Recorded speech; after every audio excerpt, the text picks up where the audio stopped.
예, 어제는 우리 10가지를 봤잖아요. 어, 그, 아, 그, 이게 저기 아무래도 3시간이 있으니까 연결되면 좋을 것 같아서 또 이렇게 제가 너무 억지로 이렇게 연결시킨 건지 모르겠는데요. 어쨌든 연결이 되어가지고 저번 시간에 그 새로운 피조물은 어, 중심은 새로운 피조물입니다. 새로운 피조물은 누구인가가, 그러니까 이제 성도란 누구인가 라는 정체성을 첫 시간에 했었고요. 한 10가지 봤잖아요. 새로운 피조물. 그리고 오늘은 새로운 피조물은 무엇을 힘쓰는가? 새로운 피조물은 무엇을 힘써야 하는가? 그러니까 새로운 피조물 된 성도의 삶에 대해서, 그리고 특히 지금 우리의 때에, 그러니까 주 오심이 가까운 이때에 우리는 더 4가지 정도를 보는데요. 오늘 시간에는 3가지를 보겠습니다. 그래서 4번째는 좀 이렇게 내용이 있을 것 같아서 마지막 시간에 하고 4가지가 있는데 3가지를 이 시간에 함께 나누도록 하겠습니다. 주 오심이 가까운 이때에 우리 새 피조물로서의 성도들은 무엇에 더욱 주의해야 되는가, 힘써야 되는가가 오늘 이번 시간에 함께 나누고자 하는 시간이겠습니다. 내용이 되겠습니다. 그러면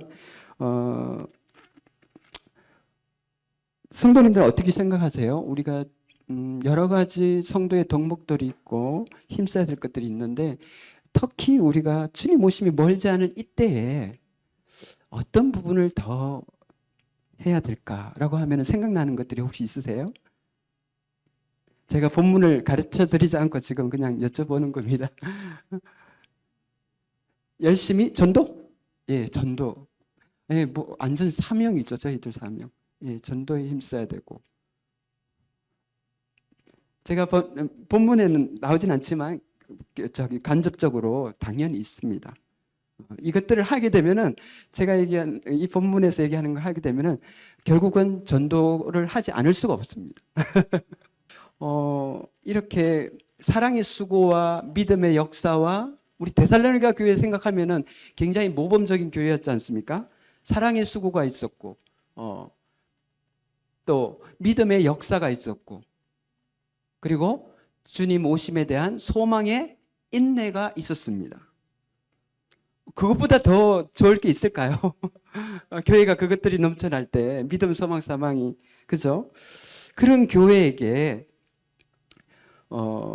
이렇게 말씀하고 계시는 것입니다. 여기 보면 더욱 많이 힘쓰라. 잘하고 있다. 그런데요, 더욱 많이 힘쓰라. 이미 사실 마케도니아 아가야 지방까지 소문이 났습니다. 이 지역 교회, 데살로니가 교회 전서는요. 너무 좋은 소문들이 나 있거든요. 잘하고 있었거든요.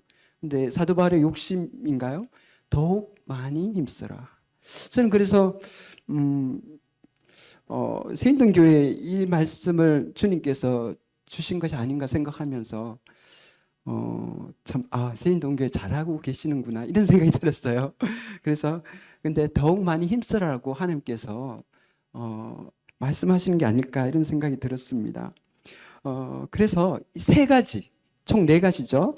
오늘 3가지 먼저 다루는데 이 시간에 책 읽어봤기 때문에 눈치는 채셨을 거예요. 간단하게 얘기하자면 3단어로 얘기하자면 거룩함, 그리고 사랑, 그리고 근면 혹은 성실이라고 할까요? 이를요. 이 3가지 를 강조하고 계시는 것입니다. 그래서 사실 우리가 많이 다루는 부분이잖아요. 많이 듣고 있는 말씀이기도 하고요. 먼저 거룩에 대해서 가장 먼저 말씀하셨다는 것입니다. 일단 그 전에 앞부분을 좀 보시겠습니다. 1절에서 3절까지, 1절에서 2절까지 한번 보시겠습니다. 그러므로 형제들아, 사도 바울의 편지가 다 그렇지만 앞부분은 개인적인 감정도 있고요. 그런 사도 바울 개인의 이야기도 있고요. 그리고 이제 중간 4장부터 5장까지는 이제 실제적인 겉면을 시작하는 것입니다. 이전 성경에는 그러므로 대신에 뭐가 돼 있는 줄 아세요? 이전 개역 한글에는 좀 더 어려운 말이었어요. 그래서 바꿨는 모양이에요. 종말로 이렇게 돼 있어요. 종말로. 쉽게 얘기하자면 결론적으로 3장까지 얘기하고 결론적으로 실제적인 겉면을 할 때 항상 이 말을 합니다. 그러므로. 그래서 실제적인 겉면을 4장과 5장이 하고 있는 것입니다. 삶에 적용해야 될 것. 이렇게 살아라라고 쉽게 얘기하고 있는 것입니다. 그래서 결론적으로 형제들아 우리가 끝으로란 말이 또 종말로 맞잖아요. 그죠? 결론적으로 말해서 이런 뜻입니다. 그죠? 주 예수 안에서 주님으로 말미암아 너희에게 구하고 건면한다.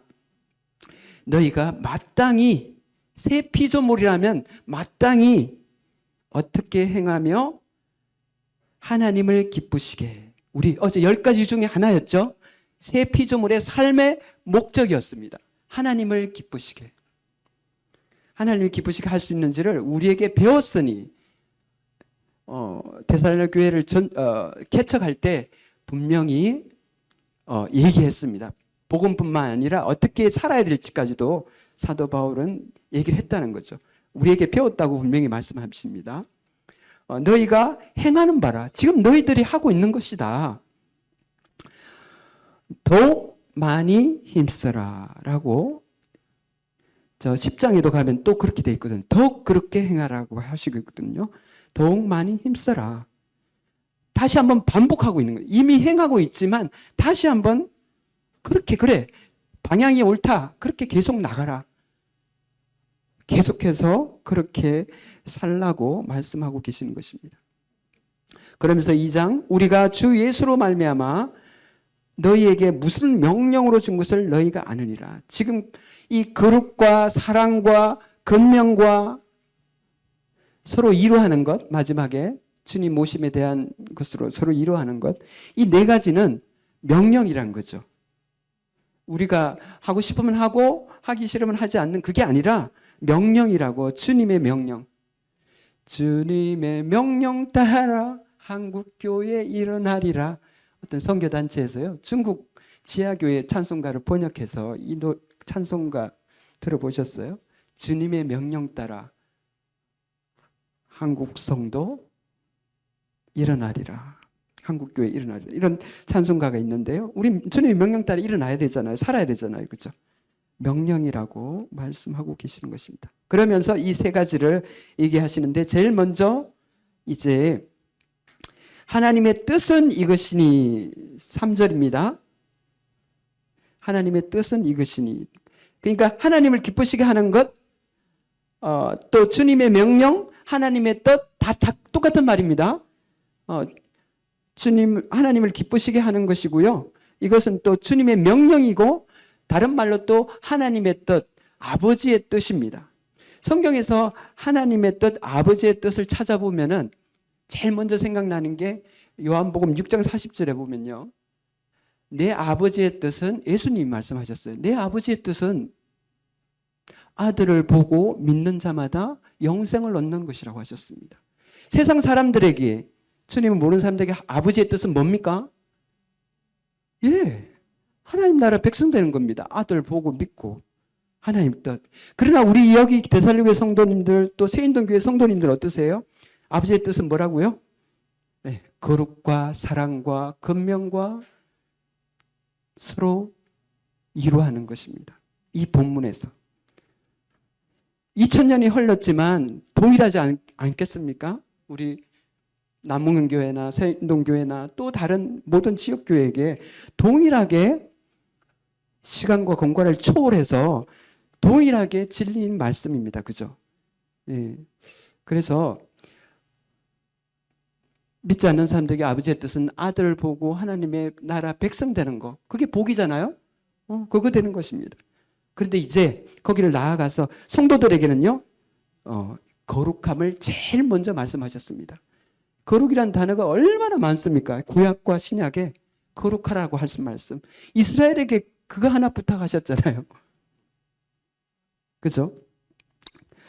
그래서 거룩에 대한 말씀을 하셨는데 우리가 이 거룩이란 말을 했을 때 좀 어렵게 들릴 수도 있지만 하나님의 일에 쓰시기 위해서 구별해 두는 것, 하나님의 일, 그 목적을 위해서 무엇이든지 간에 그것은 물건이든 사람이든 구별해서 이스라엘은 많은 열국 중에서 모든 나라들 중에서 하나님이 특별히 쓰시려고 구분한 나라입니다. 거룩한 백성입니다. 그죠? 그런데 베드로전서 가니까 지금 교회의 성도들이 너희가 바로 거룩한 백성이다라고 하시잖아요. 그죠? 그래서 신분이 이미 거룩합니다. 그죠? 아시죠? 신분이 이미 거룩합니다. 주님 처음 믿었을 때 우리는 빛의 빠르기보다도 더 하나님이 거룩하게 만들어 버렸습니다. 여기서 얘기하는 것은 신분이 아니라 뭡니까? 우리의 상태를 얘기하는 것입니다. 거룩하게 계속 주님을 닮아가라는 것이죠. 네. 너희가 거룩한 자이니까 거룩하게 살아라 이런 말씀입니다. 그죠? 하나님 뜻은 이것이니 너희의 거룩함이라. 그래서 버려야 될 것이 있습니다. 엄란을 버리고 또 어떤 것을 어떻게 취급해야 될지도 알아야 됩니다. 거룩함과 존귀함으로 안에 대할 줄을 알고 하나님을 모르는 이방인과 같이 세욕을 따르지 말아야 될 것이 있고 버려야 될 것이 있고 바른 지식으로 대해야 될 것이 있습니다. 거룩을 위해서 6절 이 일에 분수를 넘어서 행절을 해하지 말고 우리가 너희에게 미리 말하고 정언한 것 같이 이 모든 일에 주께서 신원하여 주심이라고 하셨습니다. 7절입니다. 하나님이 우리를 부르심은 부정하게 하심이 아니요 거룩하게 하심이니. 하나님이 구약에 이스라엘을 부르신 것은 이스라엘을 통해서 나머지 모든 나라들을 사실 시기나게 하려고 나도 정말 이스라엘처럼 하나님 나라 되고 싶다 해서 그 하나님 나라로 들어오도록 하려고 하는 거였잖아요. 그죠? 그래서 너희들은 그들과 같아서는 안 된다. 구별되어 있어야 된다. 라고 하시는 말씀과 동일한 말씀입니다. 그러나 우리가 오해하지 않아야 될 것은 어떤 세상과의 단절이 아닙니다. 우리가 산속 깊이 들어가야 하는 것도 아니고 저 남의 무인도로 가서 사람이 없는 곳에서 거룩을 지키라는 얘기가 아닙니다. 그게 거룩이 아니잖아요. 네, 아닙니다. 마치 바다의 배처럼 우리는 세상 가운데 있습니다. 우리는 교회 안에서 소금이고 교회 안에서 빛이 아니라 너희는 세상의 소금이고 세상의 빛입니다. 그죠? 교회 안에서 소금이면요 서로 내가 더 짜다 네가 더 싱겁다 이렇게 다툼만 있어요. 그건 우리들만의 교회잖아요.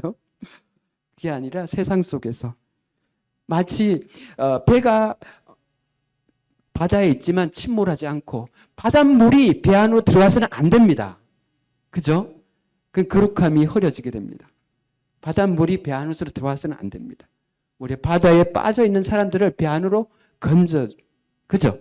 그러기 위해서는 우리는 세상의 문화나 가치관이나 이런 것들이 우리 속에, 교회 속에, 우리 각 개인 속에 그러한 것들이 들어와서는 안 된다는 거죠. 그거와 분리되어 있어야 된다는 거죠. 단절되어 있어야 된다는 거죠. 세상과의 단절을 얘기하는 것이 아닙니다. 이렇게 표현했습니다. 하나님의 목적에 쓰이기 위해서 따로 구별되어 있는 것, 그것이 바로 거룩이라 하셨고요. 그래서 제사장들, 주님의 일을 하시는 분들이잖아요. 제사장들은 기름을 발랐죠. 그죠? 예, 기름 부은 자. 왕과 선지자, 제사장 기름 부어서 다른 사람들과 구분되게 했었잖아요. 그죠? 왜? 하나님의 일에 쓰시려고. 또 성막의 기구들도 피를 막 이렇게 발랐잖아요. 기름이나 피를 통해서 구분시켜 놨습니다. 하나님이 쓰시도록.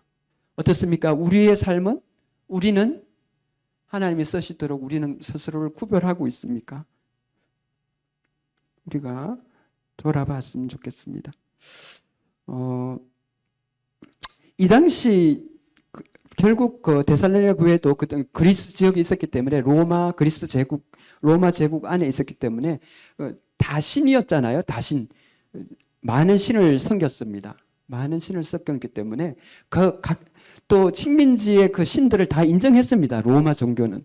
그죠? 그 사람들의 토속 종교까지 다 우상들도 인정했기 때문에 각자 다 자기 신들이 있었습니다. 그리고 그 우상들을 섬길 때 그런 엄행이라는 공식적으로 인정한 그러한 창기들이 또 있었습니다. 그러니까 제사와 그런 엄행이 같이 이루어졌습니다. 그래서 데살로니가 성도들도 이런 것에 노출되어 있었거든요. 그리고 우리가 생각하는 그런 도덕적인 그런 성윤리라고 할까요? 그런 관념하고 엄청 떨어져 있습니다. 지금 물론 이 시대도 뭐 간통이 합법화되고 막 그렇지만은요, 죄도 아니지만 이 당시도 굉장히 심했습니다. 생각해 보십시오. 구원받아서 이제 성도들인데 그러한 것이 다 이렇게 널려져 있거든요.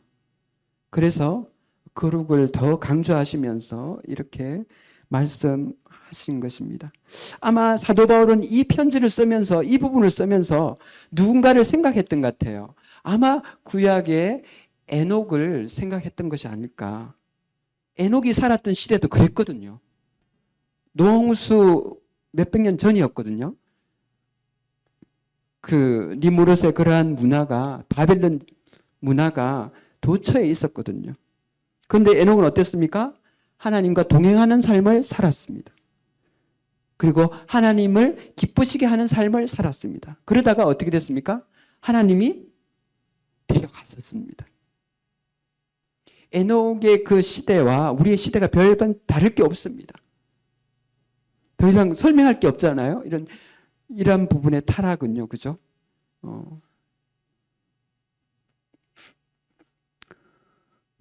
옛날에도 이렇게 우상을 드라빔이라는 우상들을 가지고 있었는데 그 휴대용 우상입니다. 그래서 거의 우리 스마트폰 사이즈의 드라빔도 있어요. 그래서 이렇게 가지고 다니고 또 이렇게 벽에 이렇게 걸어놓기도 하고 마치 우리가 쓰는 이 편리한 휴대폰이 우상단지가 될 수 있습니다. 휴대용 드라빔이 될 수 있습니다. 전 세계와 연결돼 있잖아요. 그죠? 휴대용 TV이기도 하면서 그러나 굉장히 유용하게 사용할 수도 있습니다. 주인이 그것을 어떻게 사용하느냐 굉장히 또 절제가 필요하고요. 그죠? 손바닥 우상 지금 21세기에 우리 많은 학생 청년들 또 어른 할 거 없이 다 이것을 사용하고 있는데 스티브 잡스가 자기는 그렇게 만들어 놓고는 자기 자녀에게는 안 준다 그러잖아요.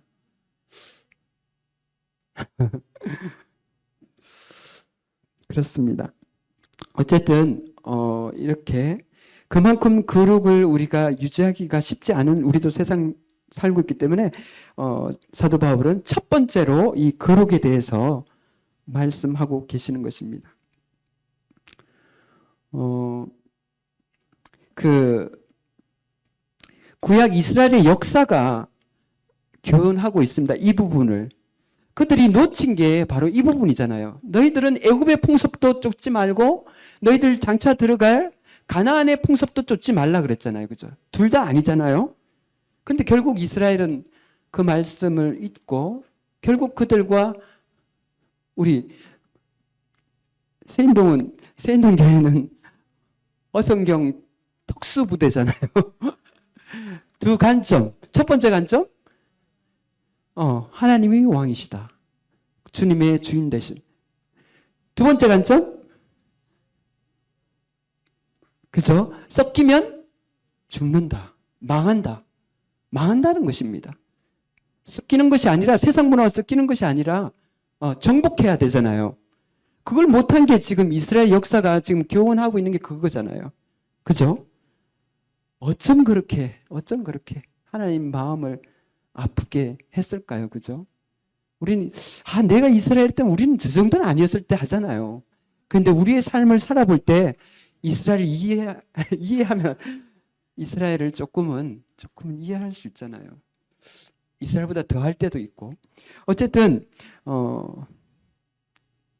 세상과 섞이면 망한다. 그래서 너희들은 구별되어 있어야 된다. 섞이지 마라. 이렇게 얘기하고 있습니다. 그래서 그렇다면 두 번째 사랑으로 넘어가기 전에 이제 거룩하라고 하셨는데 성경은 어떻게 거룩해야 될지도 쭉 나와 있거든요. 그죠? 서신서에 많이 나와 있습니다. 그래서 그 부분 잠깐 말씀을 드리겠습니다.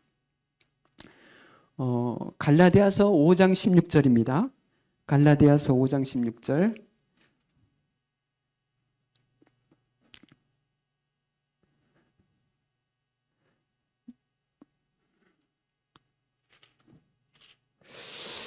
이 성령님의 도움 없이 우리가 이 거룩한 삶을 사는 것, 분리되어 있는 삶을 사는 것은 불가능합니다. 그죠? 그래서 보종으로 성령님을 주셨지만 또한 우리를 도우시기 위해서 헬퍼,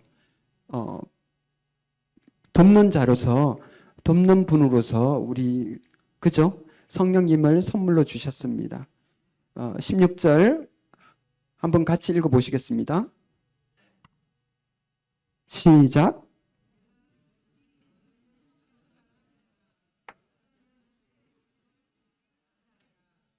예, 저는 어떤 거룩의 문제에 있어서 우리 성화의 문제에 있어서 이 두 가지가 생각이 나는데 사실 두 가지는 하나와 같습니다.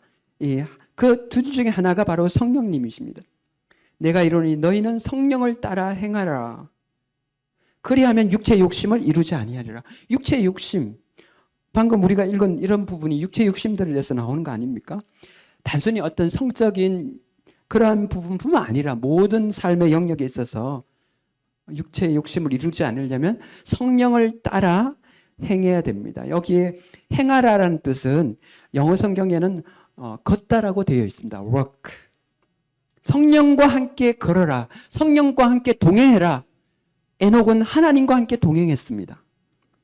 우리는요, 성령님과 함께 동행해야 되는 것입니다. 그분의 뜻을 쫓아서 가야 되는 것입니다.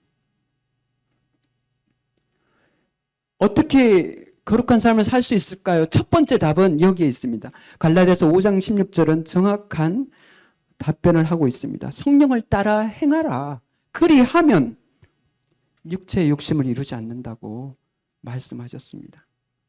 근데 성령이 보이지 않으시니까 조금 막연한 소리가 막연한 것 같이 생각될 수 있기 때문에 다행히 성령의 충만은 무슨 충만입니까? 네, 말씀 충만입니다. 성령 충만 이꼴 말씀 충만입니다. 말씀 충만. 자, 그러면 동일한 맥락의 말씀을 한번 보시도록 하겠습니다. 제가 그 구절을 잘못 적어놓은 것 같은데요. 어떤 말씀인가 하면요. 요한복음에 있는 말씀인데 예수님께서 자기를 믿은 유대인들에게 하신 말씀이 있습니다. 자기를 믿은 유대인들에게 이렇게 말씀하셨습니다. 너희가 내 안에 거하면 내 제자가 되리라는 말씀을 하셨습니다. 이미 예수님을 믿은 유대인들이었습니다. 그들에게 하신 말씀이 너희가 내 말에 거하면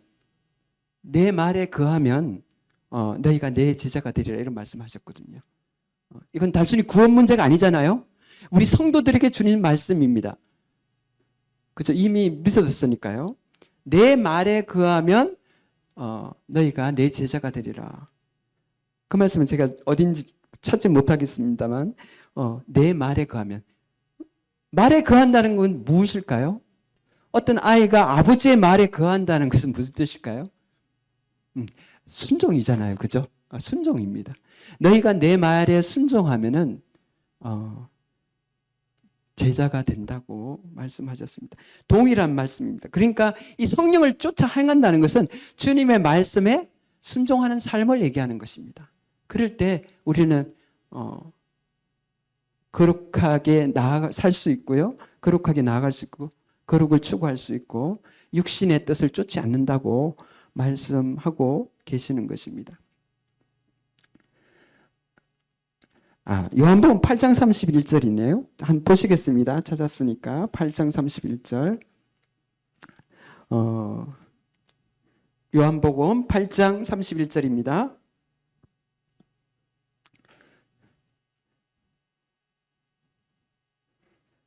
(31절) (32절) 제가 읽어보겠습니다. 그러므로 예수께서 자기를 믿은 유대인들에게 이르시되 너희가 내 말에 거하면 참으로 내 제자가 되고 진리를 알지니 진리가 너희를 자유케 하리라. 진리는 하나님의 말씀이시고 또 예수님 그 자체이십니다. 그죠? 내 말에 거하면 이게 뭐 여러 설례가 있는데 성도이면 다 제자인가? 제자이면 분명히 성도입니다.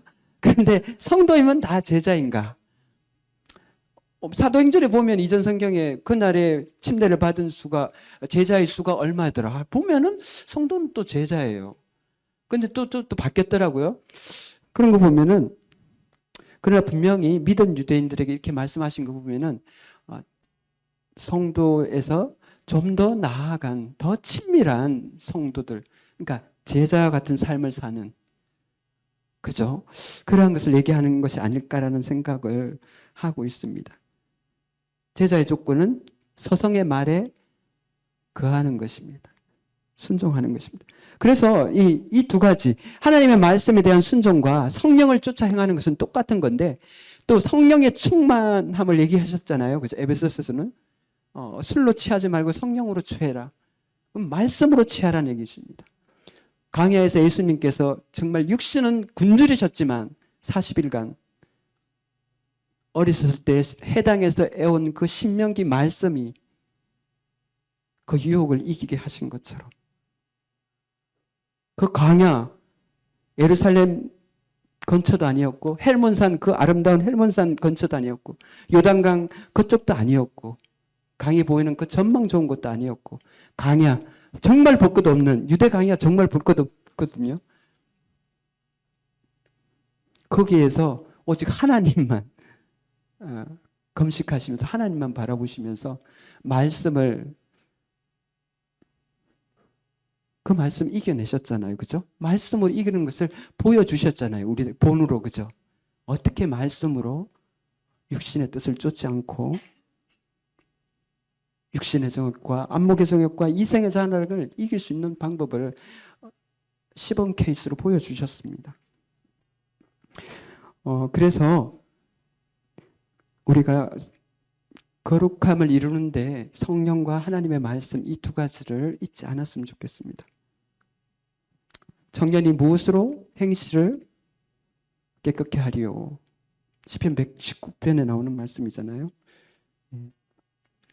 거룩을 가장 먼저 얘기하셨습니다. 주님 오신 이때에 너희들이 힘써야 될 것 첫 번째가 거룩이다라고 말씀하셨습니다. 두 번째로 우리 말씀 보시겠습니다. 본문으로 돌아가셔서요. 본문으로 들어가셔서 9절, 우리 9절 한번 읽어보시겠습니다. 시작.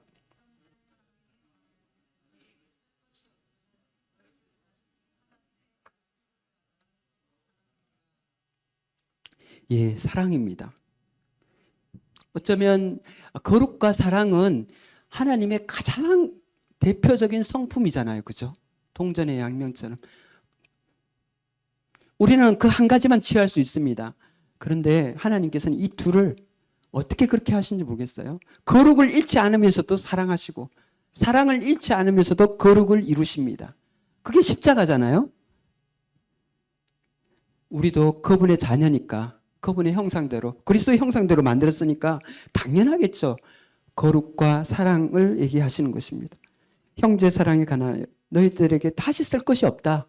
왜? 너희들 자신이 하나님의 가르치심을 받아 서로 사랑함이라.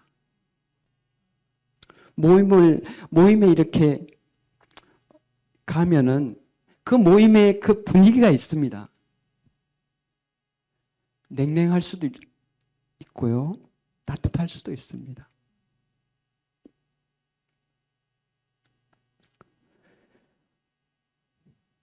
가르치심을 받아 서로 사랑함이라. 그리고 데살로니가 교회는 그렇게 했던 것 같아요. 서로 형제 자매 서로 사랑했습니다. 누군가 서로 사랑하라는 것은 주님의 계명이기도 새 계명이잖아요. 그렇죠? 율법 전체가 거기 안에 다 들어 있습니다. 이거 지키면 율법을 다 지키는 거 말씀하셨습니다. 근데 누가 이렇게 말씀하셨어요. 서로 사랑하는 것이 뭘까? 세 가지를 얘기하셨어요. 서로 사랑하는 거. 처음에 먼저 사랑하는 것입니다. 먼저. 쉽지 않죠? 먼저. 부부간에도 싸웠는데 먼저 사과하기가 얼마나 힘든지. 아내한테 이겨가지고 뭐 그래 좋은지 사과 안 하려고 그래요. 그럼 아내가 하야하자고 이렇게 하면은 그때서야. 누구 얘기입니까? 여기 이 사람 얘기입니다. 서로 사랑하라는 먼저 A, B 누가 될지 모르겠습니다. 누가 먼저 사랑하겠습니까? 먼저 사랑하는 사람이 누가 그랬죠? 부부싸움 했으면 누가 이기겠습니까? 부부싸움 하면 누가 이기겠습니까? 우리 청년들은 잘 부부싸움 하면은 성숙한 사람이 이긴답니다. 아내든 남편이든 둘 중에 성숙한 사람이 이긴답니다.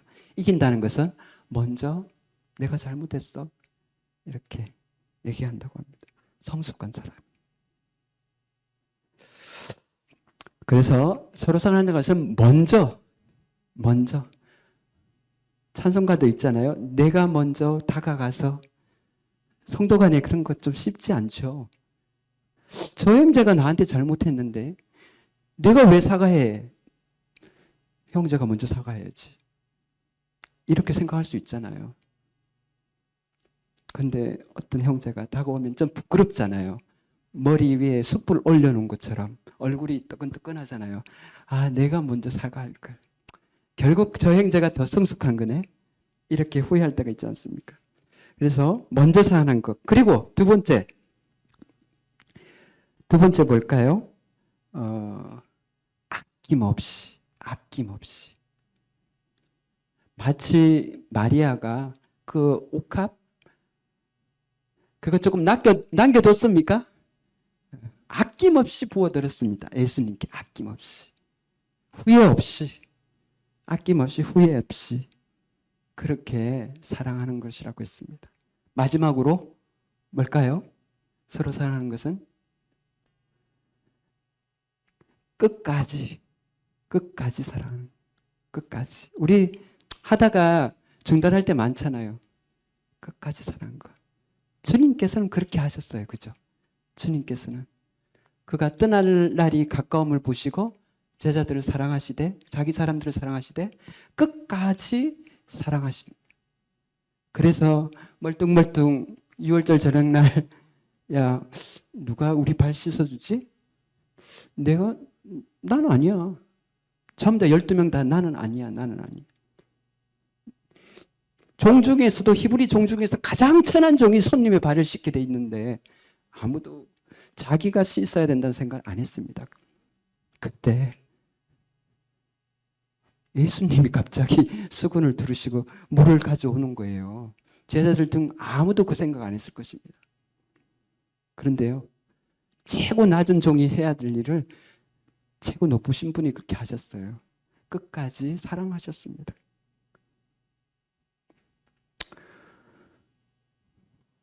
얼마나 제자들이 부끄러웠을까요? 그죠? 내가 너희를 사랑같이 너희도 서로 사랑하라.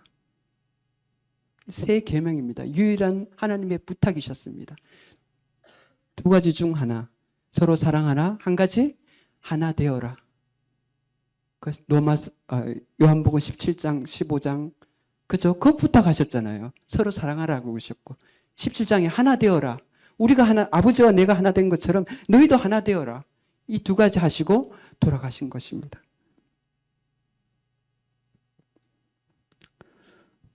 그래서 시편 133편이 뭡니까? 형제가 연합하여 동거하는 것이 어찌 그리 선하고 아름다운지, 어찌 그리 사랑스러운지 그렇게 말씀하셨잖아요. 그래서 헬몬산에 그 눈이 녹아서 요단강을 통해서 갈릴리로 흐르고 그 갈릴리의 물이 지금은 스프링클러를 통해서 이스라엘 전역에 사람 평야를 적시고 있습니다. 그렇게 은혜를 끼치는 것처럼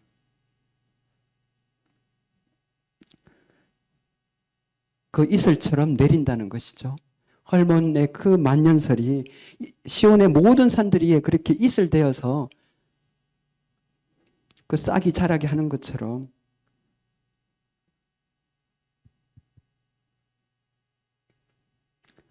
또 그 기름이 아론 제사장을 삼을 때 그 기름이 옷깃까지 머리에서부터 쫙 내리는 것처럼 이게 모든 공동체 한 명 예외 없이 다 그러한 은혜 속에 젖어들게 하는 것은 사랑이고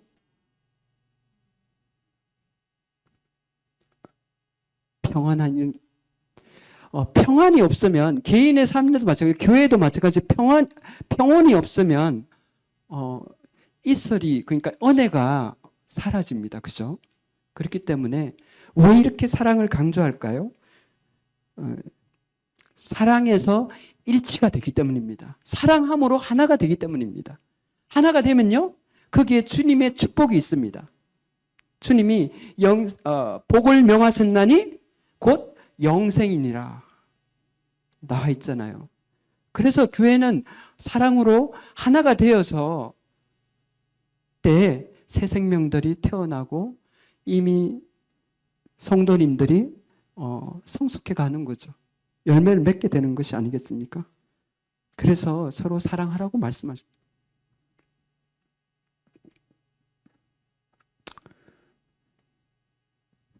저희 남문경교회도 두 교회가 연합해서 지금 장로님 한 분과 제가 이렇게 같이 또 이렇게 하는데 기존에 계시던 손창현 원장님이 팔공로 교회로 가시기 전에 가장 당부하셨던 게 그것이었습니다. 장로들이 서로 하나 되어야 됩니다. 집안에 가정에 부부싸움이 있으면 가장 불안한 게 가장 힘든 게 자녀들입니다. 그게 다 트라우마로 남잖아요. 장로들이 서로 반목하고 그렇게 될 때 물론 건전한 토론, 건전한 그런 것이 있어야 되죠.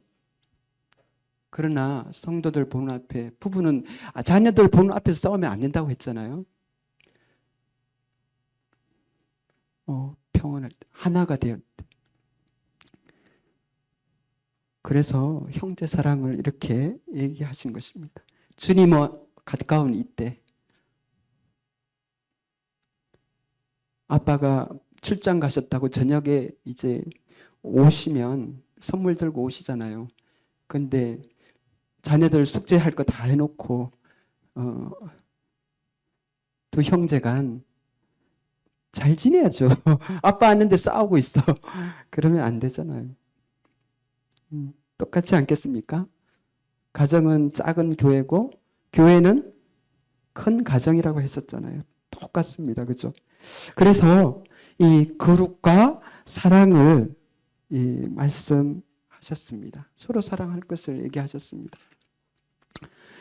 세 번째로 이제 뜻밖의 말씀을 하십니다. 그죠? 그 전에 10절을 읽어보시겠습니다. 너희가 온 마게도냐의 모든 형제에 대하여 과연 이것을 행하도다. 심지어 데살로니가 교회를 벗어나서 다른 지역 교회들도 돌봤다는 것입니다.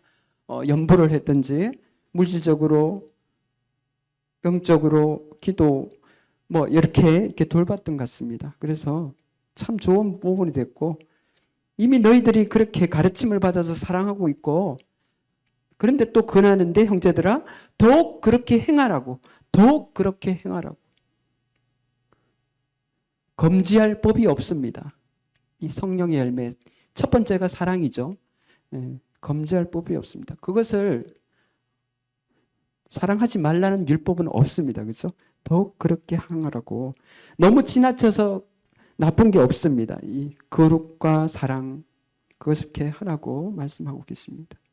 그리고 이제 세 번째로 이 말씀을 하시는 것입니다. 11절과 12절 보시겠습니다.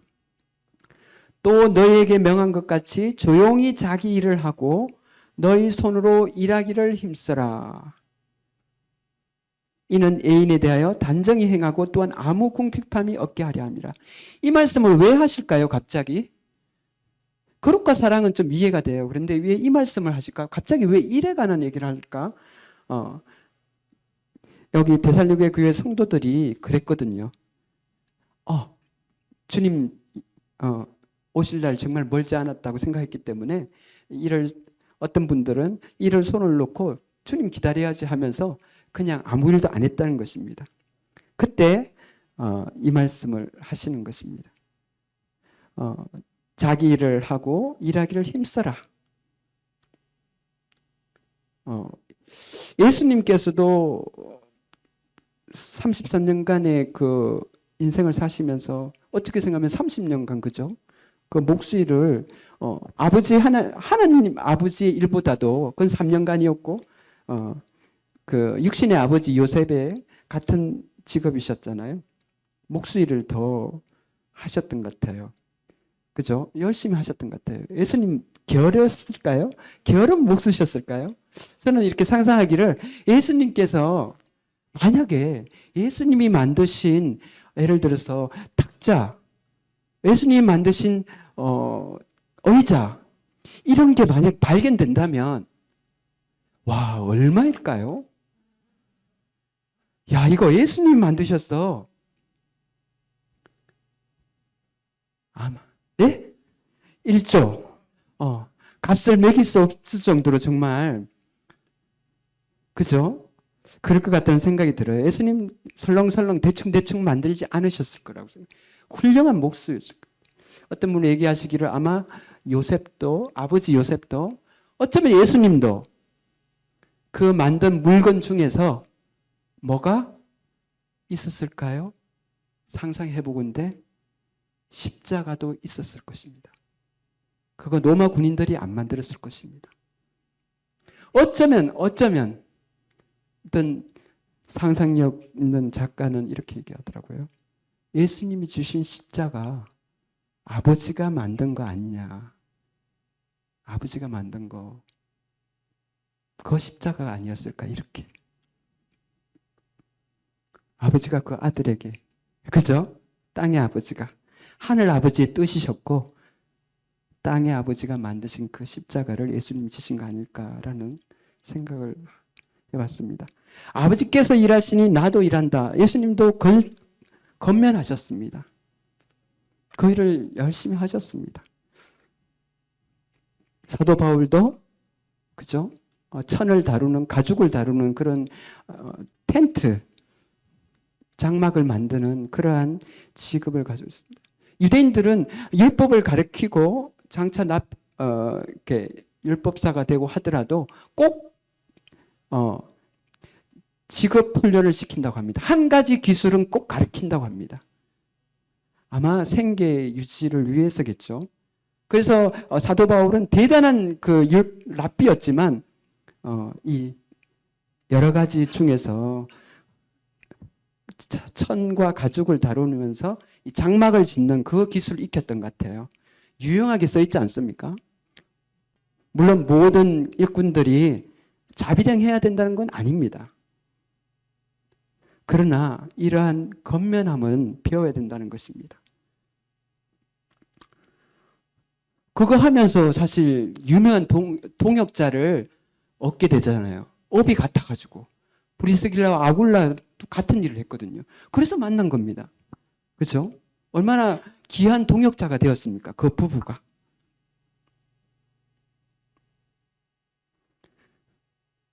저희 집사람도 같은 일을 하다가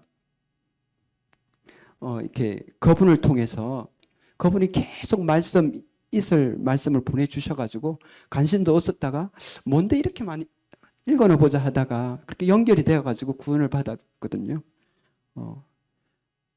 세상 직업이라고 해서 천한 것이 아니라 그 일을 통해서도 그 삶의 직장에서도 영역에서도 하나님은 역사하신다는 것입니다. D.L. 무디, 제 기억이 맞는지 모르겠지만 D.L. 무디로 알고 있는데 뭐였습니까? 직업이 본래? 네? 왜? 구두방을 하던 구두 닦는 사람이었어요. 그래서 구두 닦으러 오는 사람들에게 복음을 전하고 그 구두방에 말씀들을 이렇게 걸어놓고 구두를 얼마나 깔끔하게 닦았던지 막 번쩍번쩍 빛이 나가지고 아이들이 막 쫓아와요. 구두가 신기해서. 그러면 걔들 주일학교로 데려가는 거잖아요. 많이 배운 사람이 아닙니다. 예, 신화 같은 얘기잖아요. 그죠? 아담과 하와 부부를 생각해 봅시다. 아담과 하와 부부가 서로 사랑했어요. 근데 집에서 사랑만 하고 사나요? 나가서 일해야 되죠. 그죠? 하나님께서 그렇게 하셨잖아요. 우리 잘 알고 있잖아요. 생번, 충, 다. 생번, 충정, 다. 배우셨잖아요. 생육하고, 번성하고, 충만하고, 정복하고, 다스리는 것. 그게 처음에 우리의 인간의 사명이었습니다. 하나님의 형상을 지은 우리의 사명이 그거였어요. 에덴 동산을 벗어나서 더 많은 그 하나님의 나라를 확장시켜야 되는 거예요. 그러면 많은 분야들이 있잖아요. 많은 분야들이 있습니다. 그거 열심히 하다 보면 그게 내 일이 되는 거잖아요. 그죠? 내 직업이 되는 것입니다. 우리는 각자 교회 안에서도 직분들이 있는 것처럼 이 사회라는 나라는 공동체 안에서도 글로벌 세계 시민 중에서도 다 그 각자의 일이 있습니다. 그걸 통해서 인류에 이바지하는 거잖아요. 그죠? 그 일에 대한 것은 그래서 그것을 소명이라고 하고 직업을 그죠? 천직이라고 하잖아요. 그것들이 다 있다는 것입니다. 그런데 주님 이제 곧 오시니까 스탑이 아니라 주님 오시는 그날까지 우리는 일을 하다가 주님을 들림받는 거죠. 그것이 하나님의 뜻이셨습니다. 그래서 그 3시간짜리 이불집에서 알바를 하든지 열심히 해야 된다는 것입니다.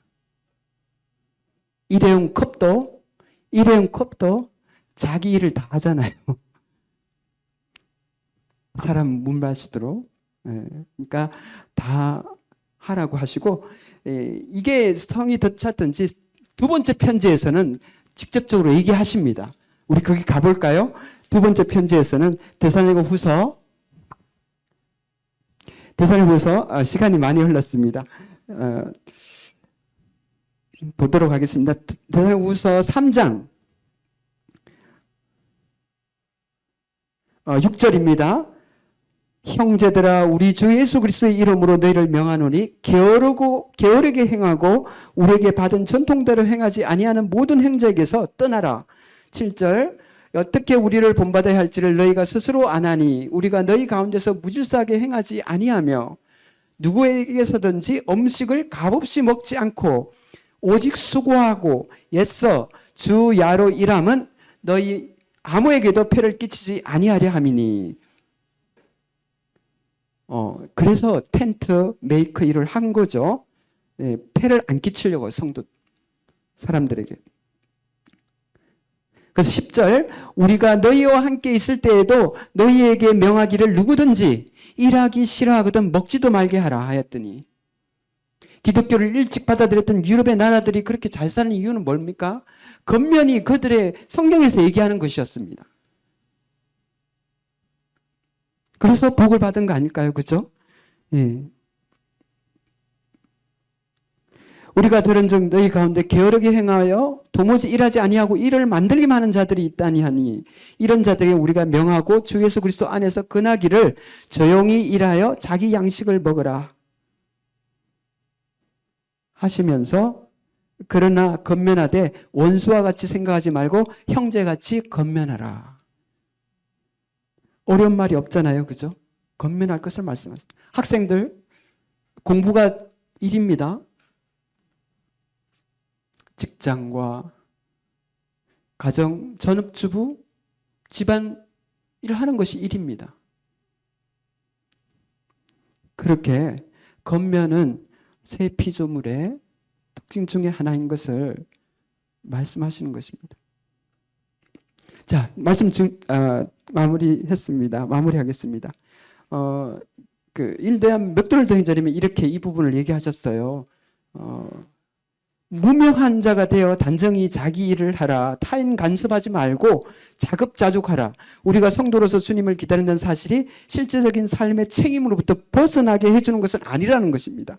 세상은 우리를 주시하고 있습니다. 그것을 기억해야 합니다. 그들은 우리를 보고 주님을 판단합니다. 우리는 믿지 않는 자들에 대하여 단정히 행하고 경제적으로 독립되어 있어야 합니다. 결론적으로 세상과는 구별되어 있고 주님 쓰시기 합당하게 성도를 사랑하며 서로 사랑하며 교회 안에서든 밖에서든 주어진 일에 건면해라, 성실해라 라고 주님 가까울 때 우리가 애써야 될 것이란 것입니다. 이 세 가지를 행하면서 한 가지 잊지 말아야 될 것이 있는데 그게 다음 시간에 하도록 하겠습니다. 기도드리고 마치도록 하겠습니다.